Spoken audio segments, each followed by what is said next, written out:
In the last video, I mentioned refrigerant R134A and how that is used in refrigerators, but I didn't really talk about the actual thermodynamic cycle, and I think this is super interesting, so I'm going to show you a little bit of what that looks like.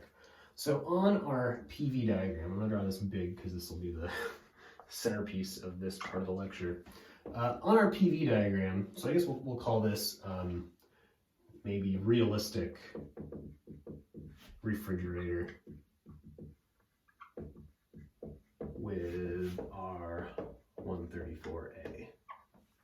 Okay, so here's one important thing about R134A on the PV diagram. This is not an ideal gas. This is very, very far from an ideal gas. In fact, R134A is going to be a liquid at many of the temperatures we're looking at. So it turns out we need to draw a little phase diagram on our PV diagram, and so the liquid boundary is going to look like this.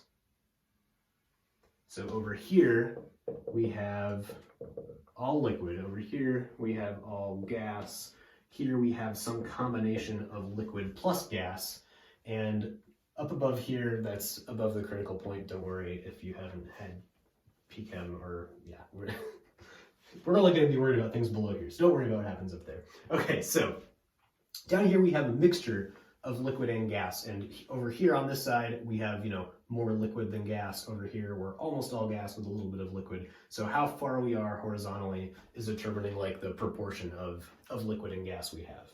So let's say, I should also say, our isotherms also have a funny shape on this diagram. So let's draw those maybe in pink, because the pink doesn't show up very well, but that's okay.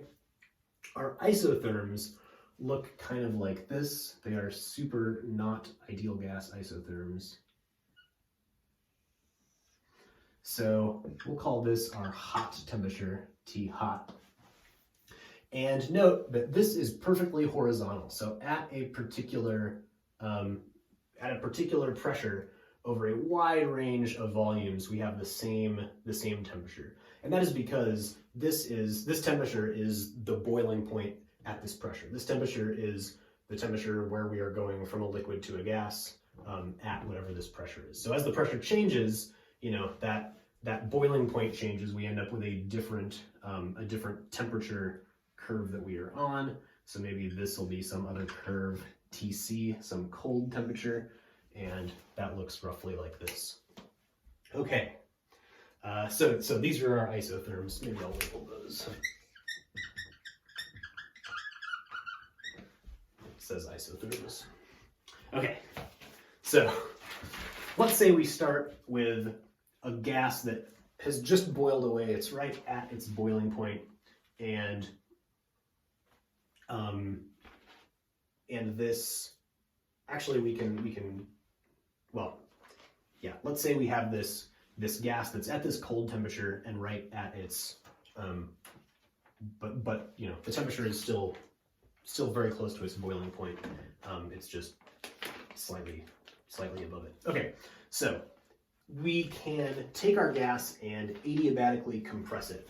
And remember, it still generally holds that adiabatic compression is going to be steeper than our isothermal lines. So our adiabatic compression is going to take us from here to somewhere like here on the diagram.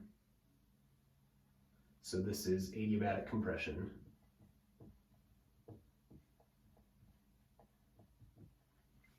And in the process, that heats us up, right? That gets us to this TH hot isotherm. Okay, so then we can take this gas and put it into a condenser. So that is, put it through some radiator that lets it exhaust heat to the environment. So if this is at, after this compression, this gas might be at 100 degrees C or something like that. And inside the room, it's still 20 degrees C. So if we flow it through some big condenser coils, heat is going to flow out of that gas and it is going to condense back to a liquid. So we can go like this on the diagram. So here we have, this is condensing in the condenser coils. And in the process, we have Q coming out of the gas.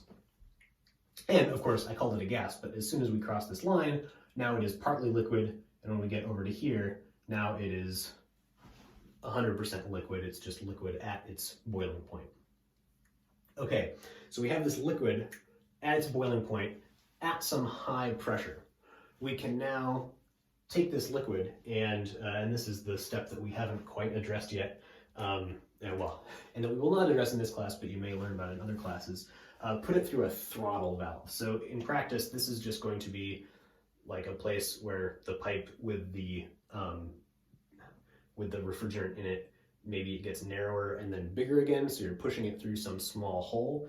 And in the process, you have a pressure drop.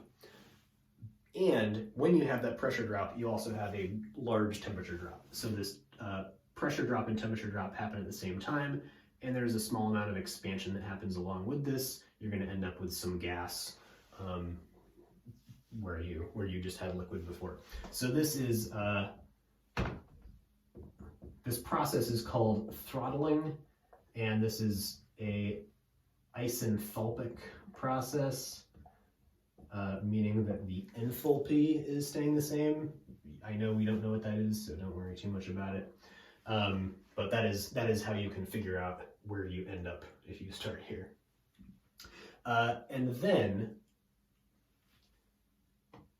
the cool thing happens. So we're back at maybe atmospheric pressure with some liquid and some gas, and we now allow heat to flow into our refrigerant and boil off all of that liquid and turn it into a gas. So this is evaporation,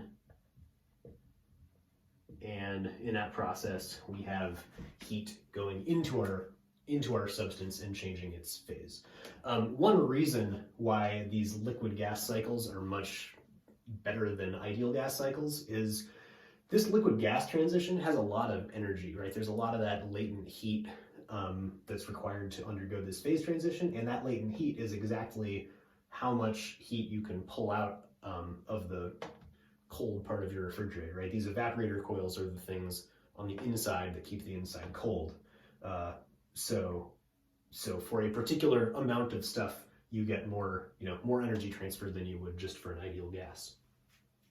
So yeah, this is our cycle. Now we're back where we started, and our gas goes back to the compressor. So in an actual refrigerator, this doesn't happen to a particular chunk of gas in place, like in stages 1, 2, 3, 4. This is happening in a cycle continuously. So you're flowing, you're flowing refrigerant around this cycle continuously. So while some of it is in the condenser, other stuff is in the evaporator, and every part of this is happening all the time, just in different places in the refrigerator. What else do I have to say about this? There's a really cool demo in the engineering department where they have basically a refrigerator dissected and set up kind of on a panel. So you can turn on the compressor and measure the pressure, and then open the valve to let it into the condenser and let the heat out, and then watch it expand back to a gas, and it gets super cold, and you get ice on the coils, and you can measure the pressure and temperature at all the different points in the cycle and see what's going on. It's pretty cool. All right, I think that's all I wanted to say about this. I'm not going to ask you guys anything about this on a test or anything. This is really neat stuff. This is what we do a lot of in Engineering 331, Engineering Thermodynamics. So you can spend, entire semesters looking at diagrams like this, and I think it's really cool. So I just wanted to share that with you guys.